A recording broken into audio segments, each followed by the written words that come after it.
It's Wednesday, and you know what that means. It's time for I Can't See Shit. I thought you were going to say Greg Cherry After Dark.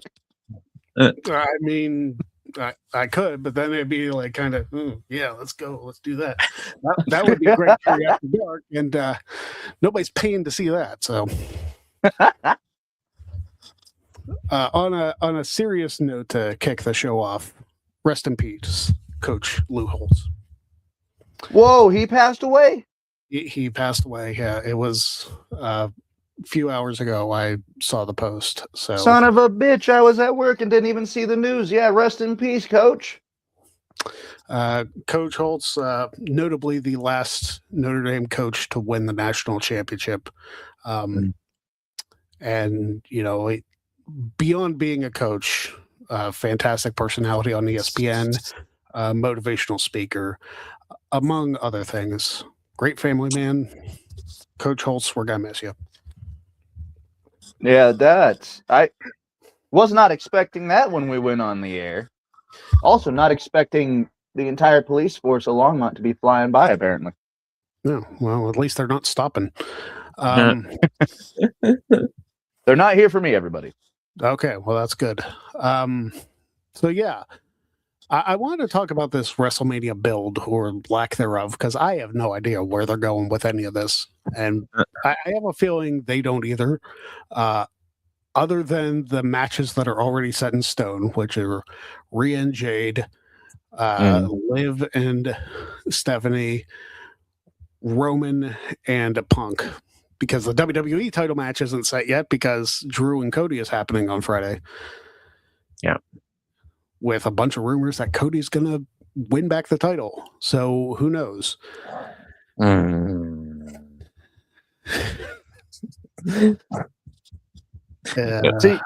See, I've already got my own theory on what they're going to do with that title match. So I want to see what your guys' thoughts are about that. I mean, I was thinking that Drew was going to mess with so many people that they were just going to make it a multi-man. But if you lose the title, then like I feel like all that story built around it is kind of wasted. You know what and I your mean? thoughts? So here's what I'm thinking. Well, yeah, from what I said yesterday, I thought they were going to make it into a fatal four-way with Cody, Orton, Drew, and Jacob Fatu. But, I mean, I'm going to take it with a grain of salt. You know, like you said, Cody is rumored to win the title again. So they have it one-on-one versus Cody versus Orton. And then Drew and Jacob Fatu are just going to have their own singles match at WrestleMania. I've also heard the rumor that Jacob Fatu's not even going to be in that, and it's going to be Drew and Nick Aldis. No, so, well, you know what? At least there's. Go ahead, Greg. Sorry. I was going to say that one would make sense, which kind of leaves Sammy and Jacob to their own devices, and it could be one of those things where they still haven't revealed who attacked Jacob Fatu. Correct. Maybe it was Sami Zayn. Interesting. I mean, that's if you're going to tie up all these knots and have the rest of the rope go off in other directions, like at least make it all connect somehow. Yeah. But because I mean, at least we still have 6 weeks for builds, but yeah, you know, at least they got three out of the 4 marquee matches out of the way. I mean, so after Monday, I'm thinking that it's going to be the Usos versus the Vision for the Raw Tag Team titles, because I feel like they're going to go in that direction. And then with not with Oba, but with Lesnar, if they don't pull it with Gunther or Obafemi, I feel like Seth Rollins is going to chat. Yeah, I know. I feel like because now that Seth Rollins personally attacked Paul Heyman and Lesnar and Heyman are on good terms, I feel like they're going in that direction. I could be totally wrong about all this, but this is from what I saw after Monday Night Raw. I'm detecting, putting the clues in there, and I can Mhm. but like I said, this is all foreshadowing. They could be screwing with us, and they could be a totally different direction. But I mean, before Elimination Chamber, I really wasn't all that hyped for WrestleMania. But then after the Elimination Chamber and after seeing Monday Night Raw, um, I'm a little bit more excited for WrestleMania. But I want to see where they're gonna go with all this, especially with after Friday to see what they do. So Yeah, and like I've mentioned this before, at the end of the month, I'm going to SmackDown live in Pittsburgh, which hopefully my vision clears up so I can actually see anything. Because I've been I haven't been able to see far away for like 5 days. I was just about to ask, like, what? Let's, wrestling aside for a second, what's going on there? I don't know. Like, I went out to grab more stuff from my old house from my ex-wife, and then I was driving home Saturday night, and I could not see. Now, Like, so I it can was like see. middle of the day that your vision went out, or was it like you Um, woke up and couldn't really see? No, I woke up fine. Like, I didn't even notice anything was wrong until like I went to leave, and I'm not sure what the deal with that is. I'm not sure if it's like an allergy thing, but like I cards on the table. I work 2 jobs. One of them is at Walmart on Sundays. The other one right now is only temporary. So I didn't have any insurance. So what I did today, I freaking bought insurance, vision insurance for myself so that I could go to the eye doctor and figure out what the hell's going on. Weird question. Have Yeah. you checked your blood sugar recently? Oh, I'm guarantee I'm diabetic. Well, the thing is my wife, like the way that we found out that she was the type 1 diabetic was because her vision started going out. She went to the doctors, or like to the eye doctor, and they checked it out, and they were like, yeah, it's hazy, like you're getting cataracts, but with our age, cataracts is like a couple years off, Yeah. good handful of years off. So yeah, so like, go get that checked, brother. Yeah, once I get insurance, like full-blown insurance, I'm going to get doctor checked out, dentist checked out, all that stuff. And here's the weird thing. Like, if I hold my glasses like this, I can see everything clearly. So it might, like, I'm sure the blood sugar might have something to do with it, but I might just need a new prescription because it's been 2 years. Because you figure last year I didn't take care of myself at all because, everything went down. Yeah. So I didn't go to any of my appointments or any of that. So now I have to make up ground, and I've had these glasses for a couple of years now. So yeah, I'm hoping it's nothing more severe than that, but there is that possibility. I have been Here's hoping, man, because man, here's hoping. But yeah, you get back to a little lighter note. My theories and what they're doing with WrestleMania are, because what Big G said earlier about the Fatal 4-Way, that's where my brain is. That's where my brain is staying. We're going to have that Fatal 4-Way. There's going to be a no contest for Drew and Cody on Friday, where it's a title match at the beginning of the month. I don't think we're going to get a change. I think we're actually going to get Jacob Fatu probably crashing that match. So, because Orton's already got the match. They don't really need to do a damn thing with that story for Orton. Orton can literally just sit back and go, oh, okay, I don't care who's in the match. yeah. But for Seth, I see him facing either Logan Paul, or Seth Rollins gets a partner and faces Logan and Theory together, because the other big boys are going to be out past Mania, I think. Unless, how long's a hernia surgery last? I mean, I feel like Braun is going to be back. He won't be back at Mania. I feel like he'll be shortly after. I think it's going to be shortly after too. But Big Bronson, he's out for. He's going to miss a couple of pay-per-views. So it could be Seth Rollins and LA Knight, because he's got problems with the vision too. I could see that. I have problems with the vision too, but that's different. But sorry, I made the joke. Yeah. I really hope that they don't go the Seth Lesnar angle, because we've already seen Seth and Lesnar at Mania. Yeah. For a title. Do we need to see it without a title? This whole vision thing has been an unmitigated disaster. Yeah. And it's really not the fault of anybody involved. It's just been cursed.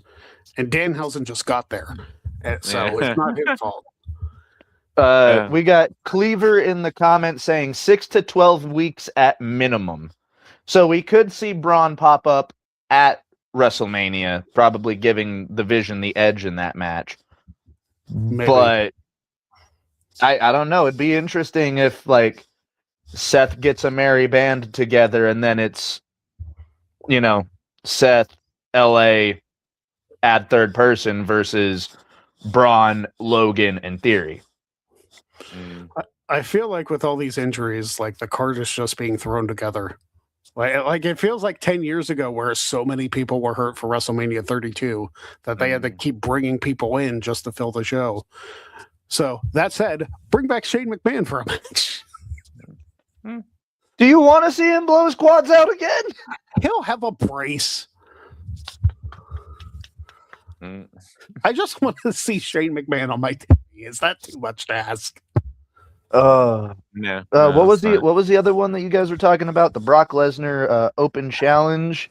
If it's not Obafemi, I don't know what we're doing. If it's not Obafemi winning. Now here's the weird thing is apparently there's no definitive plan for Gunther at WrestleMania. How did you not have that by Royal Rumble time? If you had him beat AJ Styles and retire him, how did you not have something planned for WrestleMania? Is he just supposed to beat up Dragon Lee through WrestleMania season? Well, here's my theory. So I don't think Dragon Lee's done with him. And I'm not finished with you. This could potentially, because I think Ray's out with another injury, but I feel like I know a lot of people want to see Dom retire Ray, but I feel like with this whole feud going on with Dragon Lee, if it's not over yet, that Mysterio will come out to make the save, and then Mysterio will put his career on the line and retire at WrestleMania against Gunther. That would be crazy. I mean, you have this gimmick with Gunther now as the career killer, So you have him retire Mysterio at WrestleMania, and then a couple months later at Summer, and this is way far in advance booking, but you have Lesnar turn face, and then you have Gunther retire Lesnar at SummerSlam in Minneapolis. Oh, brother, Lesnar will never turn face again. No matter how long he's going to be the face, but I know. More. I understand what you mean, but that would be the funniest thing. That the WWE's like, oh no, Gunther ended another career, and then the crowd goes ballistic. It'll be like when Lesnar defeated Undertaker at Mania. The crowd's gonna go quiet now. And definitely the way after Monday Night Raw happened too. I definitely think we're gonna get Finn versus Dom at WrestleMania. Oh yeah. Which now there's no title involved. Yeah. Which sucks. I mean, did you really need it? I mean, You yeah. didn't need it, but it would have been like nice to get a belt on Finn. Yeah. A singles title, because he's had the tag titles, and him and McDonough did nothing with them. Right. So,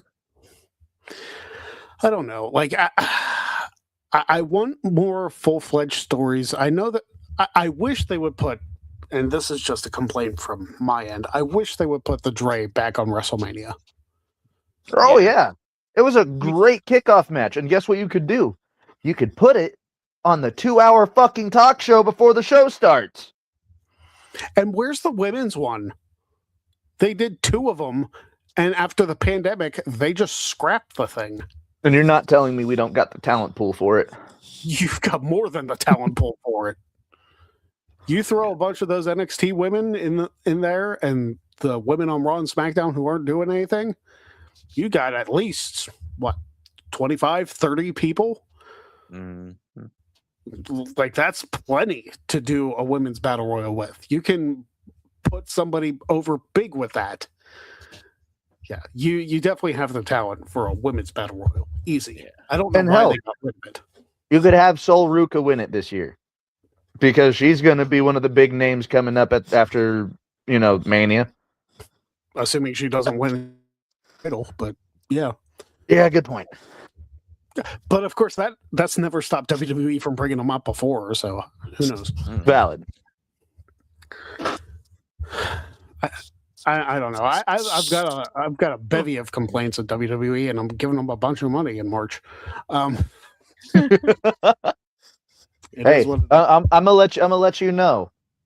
I am just so well versed on boats that this has helped me very much so since WWE has gone to a more greedy standpoint. The high seas have never been smoother. Yeah. Like, I feel like I could pay for a cruise ship more than I could pay for like a front row ticket at WWE. Shit, people in Vegas wish that they'd be on a cruise ship to be able to watch it. Yeah. Well, they wouldn't get blacked out on the cruise ship.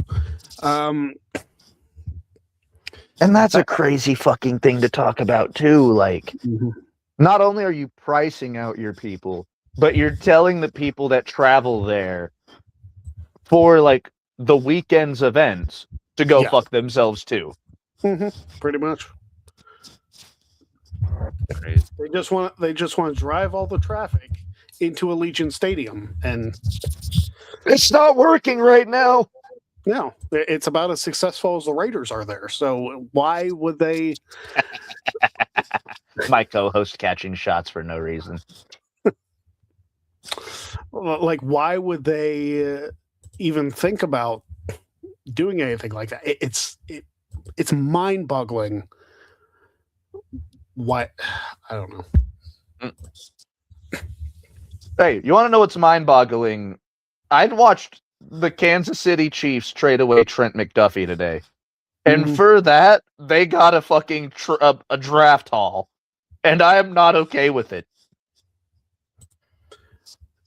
Yeah, I saw that they got a lot for giving up McDuffie. But the Rams have once again said, fuck them picks. Which that doesn't leave them a ton when the draft comes to Pittsburgh, does it? No, so if I'm not mistaken, it was a first, a third, a fifth, a seventh this year, and then a third next year, right? I didn't see the complete breakdown. I didn't think it was that many picks. I thought it was... Dude, no, look it up real quick. It's ridiculous the amount of shit Kansas City got for it. Now, mind you, this gives Kansas City 2 draft picks in the first round this year. Yeah. Their 2 biggest needs are now on defensive cornerback and a running back, which they're already projected to probably be the first people to grab a running back in the draft. Why isn't it showing me? Yahoo Sports, you're useless. 4 draft picks. I didn't think they got like more than 4. Okay, so it was 4. I think I said 5. Let's see. So, along with the 29th pick in the first round of this year's draft, they receive a fifth and sixth round pick this year and a third round pick in 2027. Okay, so yeah, that's not okay. No. With the pieces that they need, those are some great spots to land in the draft. And they just released Juwan Taylor, the left tackle that jumped all the time. Yeah. I saw the Patriots were releasing Stephon Diggs. Can't imagine why. Oh, gee. We had a retirement from a 27-year-old. Mm-hmm. God, that makes me feel sick to my stomach. Imagine retiring at 27. Bro, I'm going to be 40 this year. I don't want to hear it. But yeah, Dolman from the Bears, I believe, is who retired. Tyler Murray outright got told he was getting released before the new calendar season in the NFL. That's got to feel amazing for him. Mm-hmm. Shit, we'll take him. Hey, if the Bills you guys want Kyler? Josh Allen, we'll take him. Because I'm sure the Steelers' offensive line is slightly better than the Bills, and there's about the same amount of talent, Mick. So who knows? David Montgomery went to the Texans for a fucking bag of chips.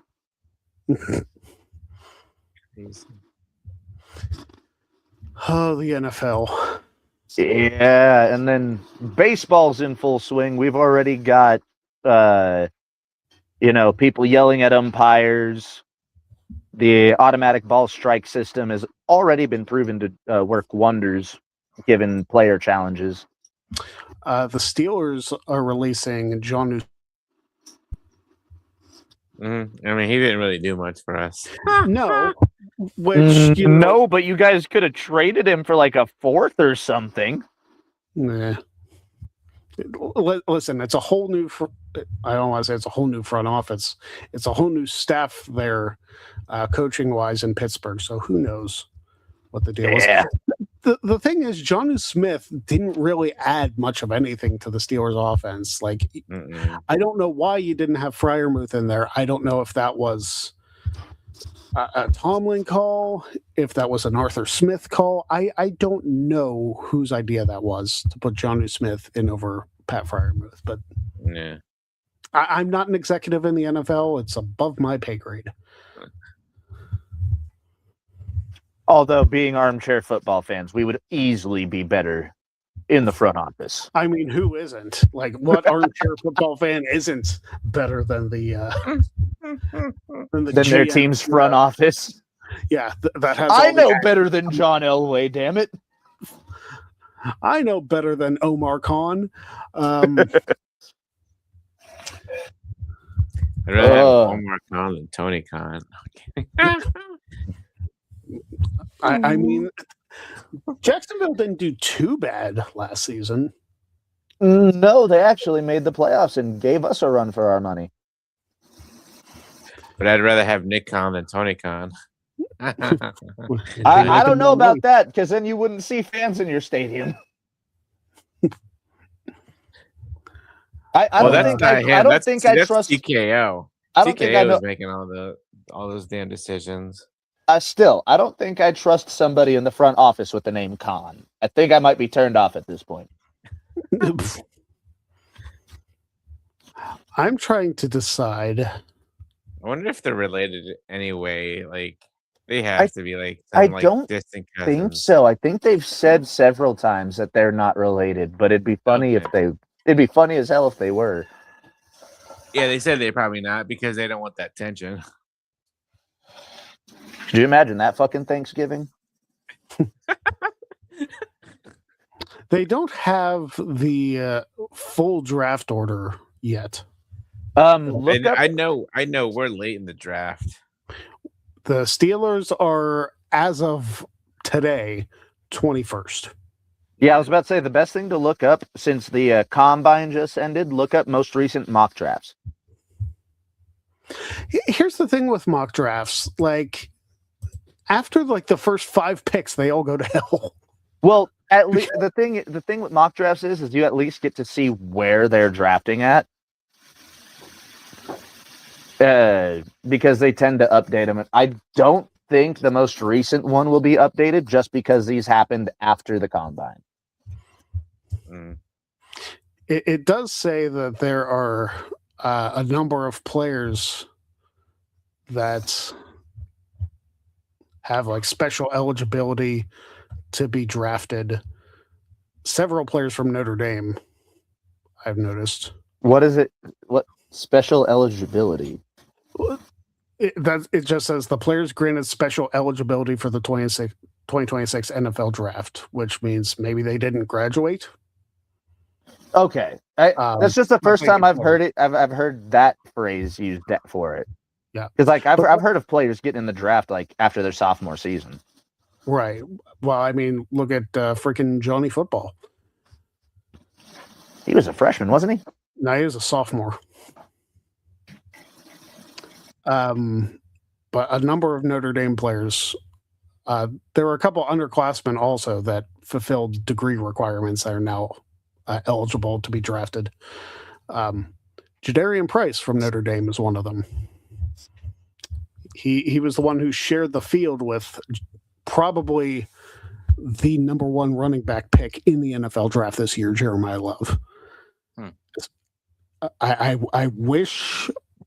I almost wish the Steelers were bad enough to be able to pick up Jeremiah Love, but he's going to be long gone. If the Kansas City Chiefs pick up Jeremiah Love, I might just find a plane ticket. Look, brother, I understand you just got drafted to the Kansas City Chiefs, and this might seem like the best choice of your life. No show them. You want to pull an Eli Manning? No show the camp. Don't show up. You'll end up in a better team. And if it just so happens to be Cleveland, I'm sorry, buddy. Oh, man, if Jeremiah Love gets selected by Cleveland, like, poor guy. We saw how that worked out for Brady Quinn. Jeez. See, I thought Brady Quinn was going to be something, man. So did I. But here's the thing, and I noticed, like, sometimes talents in college don't necessarily translate to high standards in the NFL. It's kind of like when somebody comes from NXT. Sometimes somebody who is like over and champion a bunch of times, it doesn't translate to the main roster of WWE. And conversely, sometimes people who don't have a whole lot of noted success in NXT become superstars on the main roster. Sometimes people who are lower level talents in college football become superstars in the NFL. You just never know with these players. Yeah. Well, shit, look at what was the running back we drafted, Caleb Johnson or whatever? Yeah. Oh, Lord. Hey, here's hoping that kid has a bounce back season. Here's hoping. Yeah. I mean, look at the first year of Caleb Williams, too. And, like, But was that more on Ben Johnson?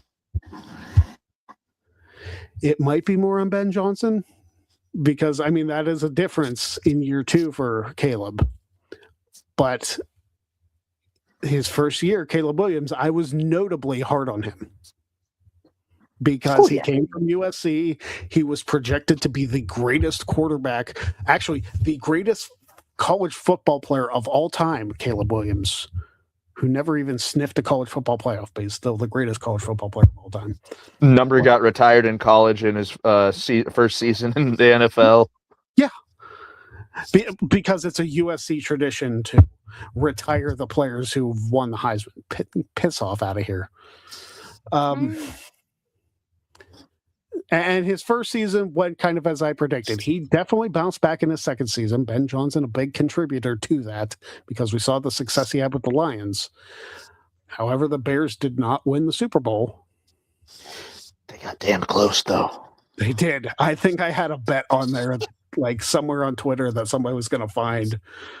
of like if the Bears win the Super Bowl with Caleb Williams that year, that I would have had to do something drastic, like be a USC fan for an entire season. Yeah, I mean, that would have been horrible. The rookies from last year had an insane sophomore season this year. Mm-hmm. Bo Nix, Drake May, Caleb Williams, all three of them absolutely showed out. And then Michael Penix kind of blew his other knee out. Yeah. If Bo Nix would have been healthy in that game against the Patriots, we would have won a Super Bowl. I don't know if you would have won a Super Bowl. You would have at least went to a Super Bowl. That Seahawks team was vicious. We would have won the Super Bowl. Okay, Matty. We can talk hypotheticals all day, but hey, I'm just gonna hold on to that until the end of next year. We would have won the Super Bowl if Bo Nix was healthy. Yeah. Anyway, getting back to wrestling. Watched AEW tonight. I was kind of in and out of watching Dynamite just because I don't know. I'm trying to pay attention to the stuff as it goes along. I'll probably pay a little bit more attention going into Double or Nothing because I plan on going to Double or Nothing. But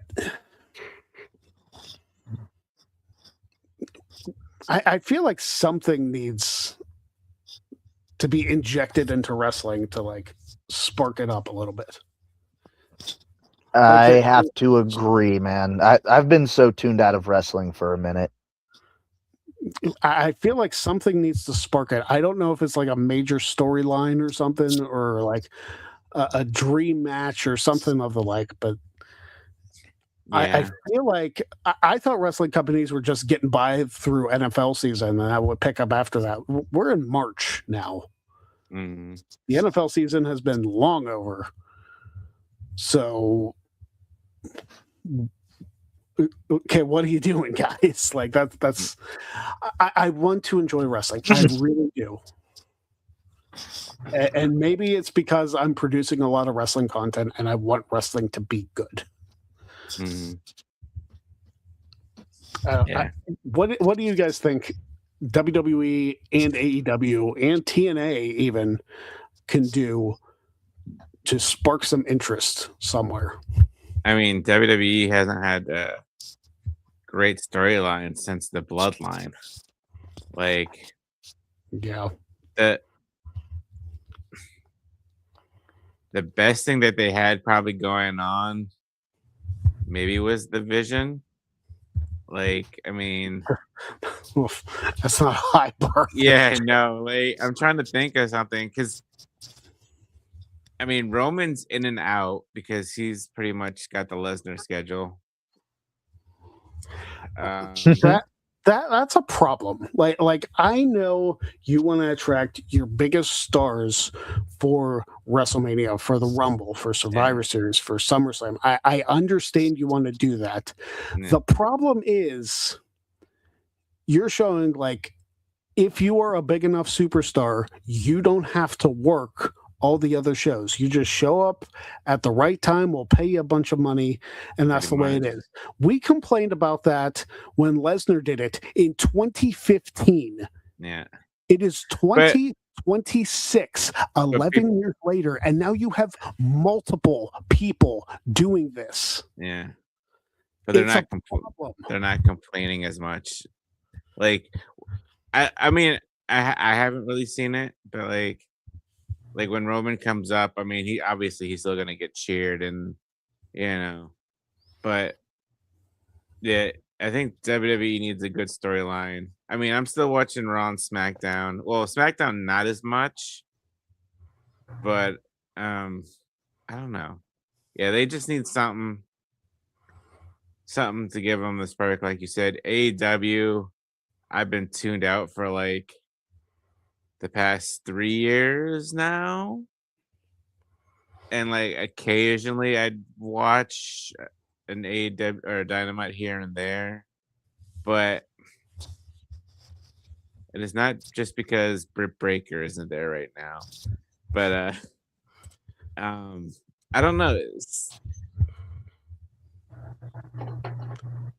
I don't know if it's just. I don't know if it was just not like the wrestling, but like just the absurd amount of like.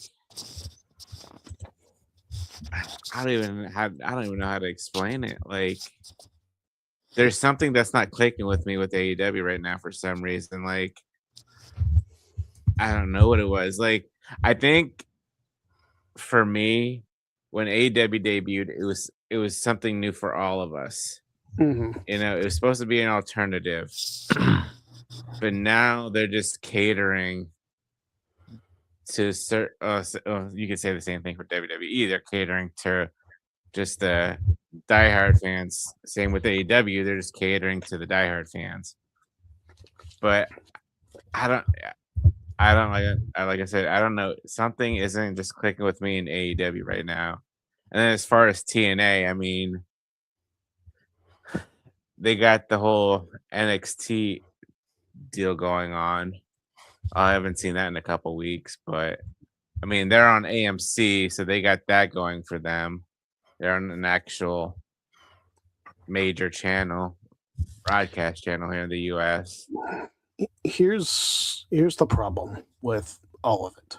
Okay. There is, dare I say, there is an overabundance of wrestling to watch. Yeah. Which yeah. is not necessarily a bad thing. Let me just straight up say it is not a bad thing. But for somebody like us who does not get paid to watch wrestling, it is a lot of commitment. Yeah. It's a lot of commitment to watch 3 hours of Raw, 2 hours of NXT, 2+ hours of Dynamite, 2 hours of TNA, 3 hours of SmackDown, and throw in the pay-per-views, PLEs, whatever. That's a lot of stuff. And not to mention, like, there's New Japan, which is on like early in the morning, and it's just so much. But that's been the case for several years now. Like, since AEW started, we have seen a plethora of much more easily accessible wrestling to watch. Like, we've got but that's go ahead. Go ahead. Finish your thought, Maddie, and then I'll I was just gonna say, like, with that, like, you've got MLW on YouTube, you've got all of these other independent promotions on YouTube that are so much easier to watch, sometimes easier to digest, on top of 3-4 major promotions that are still fighting to be that top spot, even though you've got really 2 that are in the running anymore because New Japan got fucking gutted. Yeah. Well, okay, so it's not. Well, I know Greg said Raw's 3 hours, but it's 2 hours. But that's not the point I was getting at. 2.5, So, really. yeah, 2.5. But like you said, there's a whole bunch of wrestling out there, which is a good. You said it's a bad thing, but it's also a good thing because if you're not watching one promotion, you can watch another promotion. So if you're not watching WWE, like a certain Noah Foster, he watches his New Japan and Stardom and AEW, or if you don't have a guy, if you're not watching AEW, you can watch WWE. Or if you don't watch any of the promotions, like Maddie said, you can go on YouTube and watch all the independent, like GCW, JCW, MLW. If you still pay for the Ring of Honor pass thing, you can watch Ring of Honor on Thursdays. So catch Okada on there. There's so much wrestling out there, and there's so much content out there. So if you're, like I said, if you're not interested in one, you can watch another. Not like back in the day, all you had was WWF and WCW, and then ECW in there. Yeah. So I think my thing is maybe I thought it would be easier to watch more wrestling now that I don't have to answer to anybody. But I don't know. Like, maybe it's the fact that, I'm pushing 40. Maybe it's the fact that, like, the storylines on TV have not been Like they've been very much week to week. There's Mm-hmm. rarely anything set up long term anymore. Mm-mm. And maybe we got spoiled by the Bloodline storyline. The fact that it was so in depth, the fact that Roman's title reign was so long that it was intriguing because we wanted to see where it would go. Yeah. And then once that ended at WrestleMania 40, you have to reset. You have to come up with something else. And in 2 years, I don't think they've done that. Mm-mm. Hell, even Roman said that. Roman said, I gave you guys 4 years, 4 consecutive years where all you had to do was build everything else and I could carry the main story. Yeah. And in the 2 years since, there's been hardly anything. You still have to rely on Roman. You still had to rely on the Bloodline whenever they put Jey Uso on top. Mm-hmm. Like, yeah, y'all are not wrong. Like, I don't even know if there's really a thing that we can do to inject some kind of resurgence into this, because in my mind, you gotta fucking gut WWE's creative. Clearly, they don't know what the fuck they're doing. Shoot, we had a conversation, I think, over a month ago now on the review. Shit, they might be using AI for their storylines. Yeah, early form AI, like shit that can barely form Will Smith eating spaghetti. Yeah. But And you got all these writers, and it's not the producer's fault no. that produce the matches. It's the writers that can't come up with anything. And if you can't come up with something creatively for 2 people for at least 3 months, then yeah, your shit's gonna fucking suck. As for AEW, it's so fucking all over the place. Like, you get 1 main story or 2 main stories, and then everything else is just Don Callis family, Don Callis family. The thing with AEW is they don't put a ton of time into stories outside of like their main championships. Mm. And they really should. Or at least they maybe it's because I don't watch Collision a ton, so I don't. But they've yet to make Collision feel like it's on the same level of importance as Dynamite. You know what I mean? Mm-hmm. And it's hard for them to do that too, because since they run on Saturdays, they run up against WWE PLE sometimes. Mm-hmm. I know a lot of AEW fans are going to hate this. Collision hasn't mattered since CM Punk was there. No. Because that was supposed to be his show. Yeah. And they tried running, the other show, and it didn't. Rampage. Yeah, they tried running Rampage on, Friday nights? Yeah.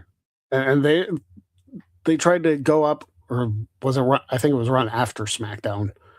Yeah. That wouldn't work now because they'd be overlapping SmackDown, and Well, they did that. They did that when SmackDown was still 3 hours. They would run because Dynamite Rampage started at 10. Yep. And then it'd be going into the 3rd hour of SmackDown. Mm. Like I specifically remember back in 2021, they ran Sasha Banks versus Bianca Belair on I don't think it was specifically a 3rd hour SmackDown, but I think it was like extra SmackDown, or I don't know what they called it. But it ran from 10 o'clock to 10:30 or something like that for Sasha and Bianca, as it should have. So AEW for the first half hour probably got screwed over by that match, but I don't know. I've stood by this statement. I've said it before numerous times. I'll say it again.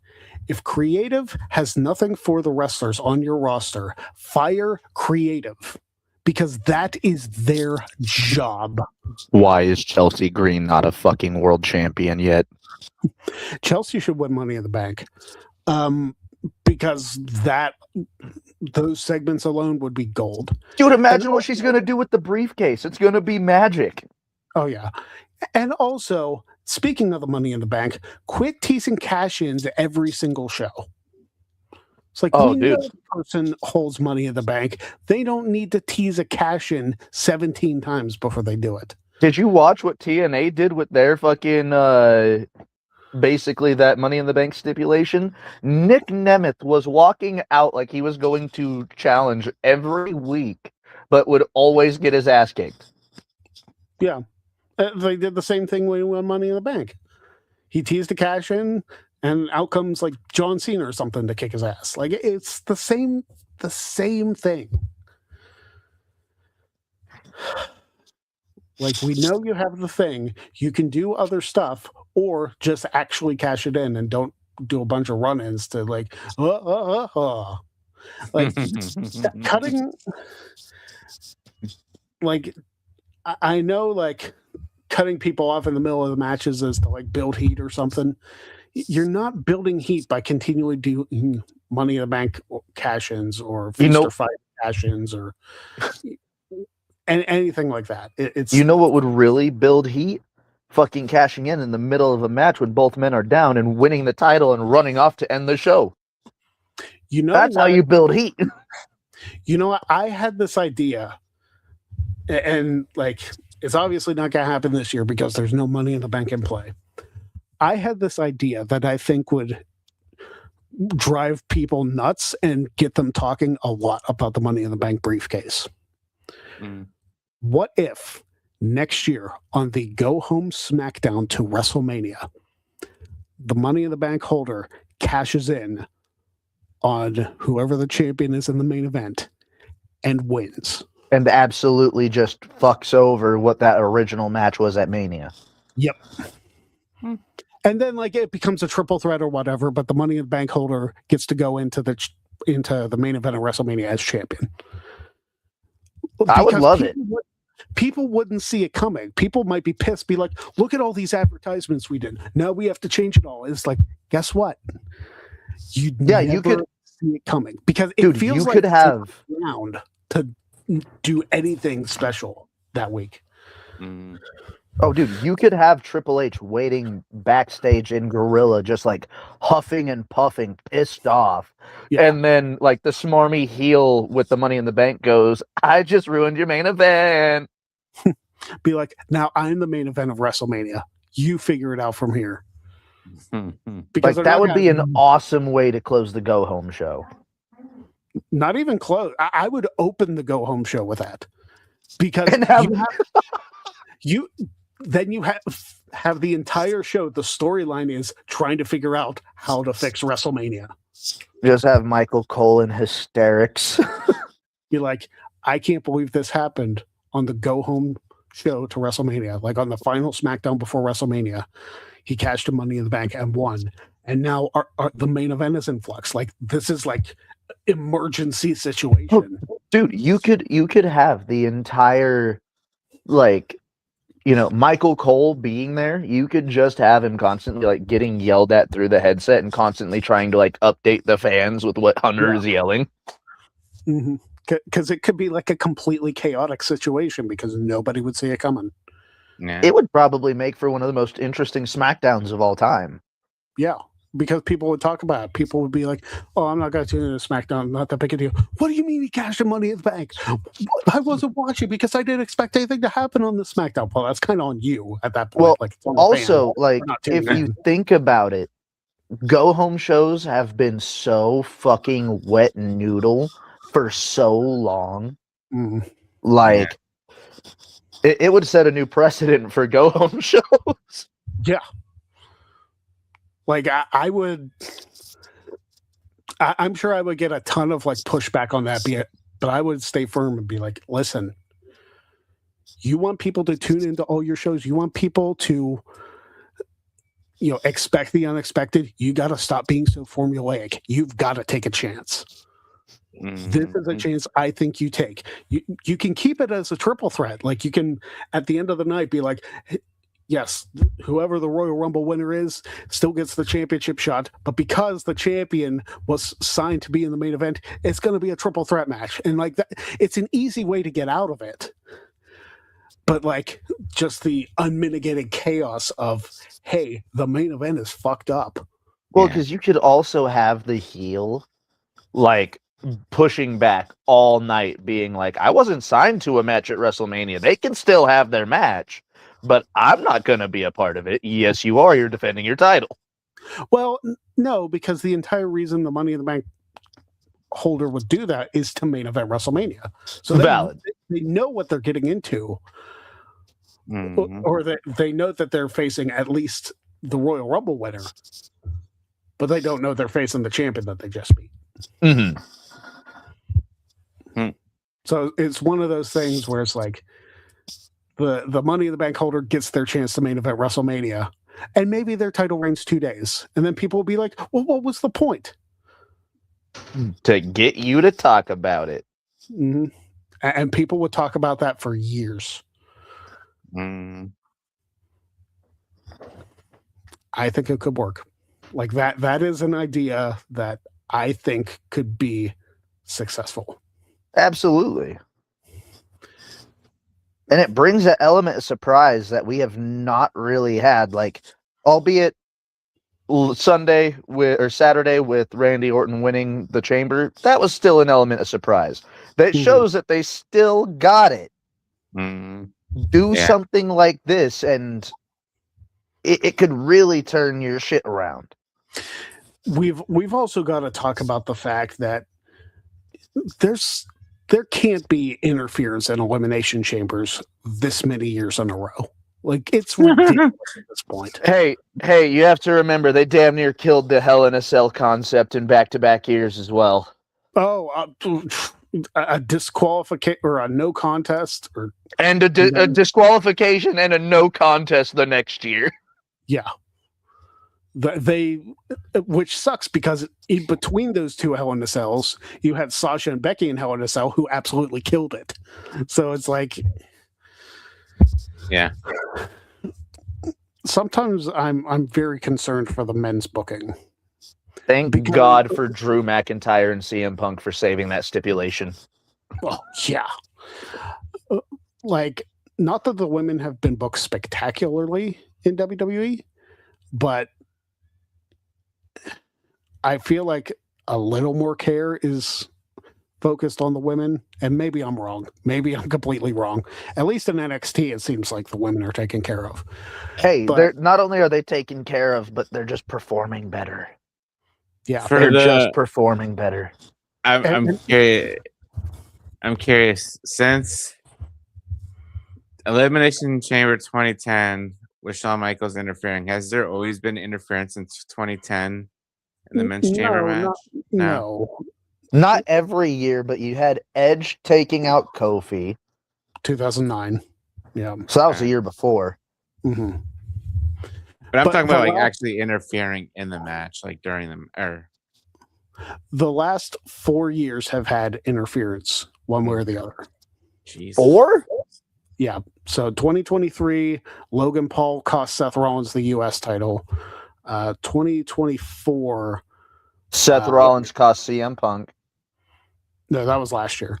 2024 was Logan Paul after he was. I mean, I don't know if that one counts necessarily. Logan Paul after he was eliminated, like took a cheap shot on Randy Orton, so maybe that one doesn't count as much. But 2025, which was also after Seth Rollins got eliminated. Okay, maybe it hasn't been 4 years in a row, but this year was egregious with leaving the chamber door open for people to sneak in. Yeah. 2014 was another one when the Wyatts interfered and then Kane interfered in the same match. It was kind of absurd. I kind of blocked that one out of memory. It wasn't a bad chamber. I just don't remember it. Yeah, 2014 was an interesting year for WWE. All right. Well, that is almost the hour. which Flew is by. crazy. It did fly by. When we get on topics, this show. Oh yeah. But I would like to thank you guys for joining us on the Greg Cherry Show.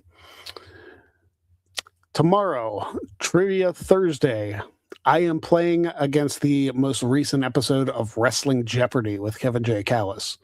So check out that, see how I do. Monday, we're back with an entrance.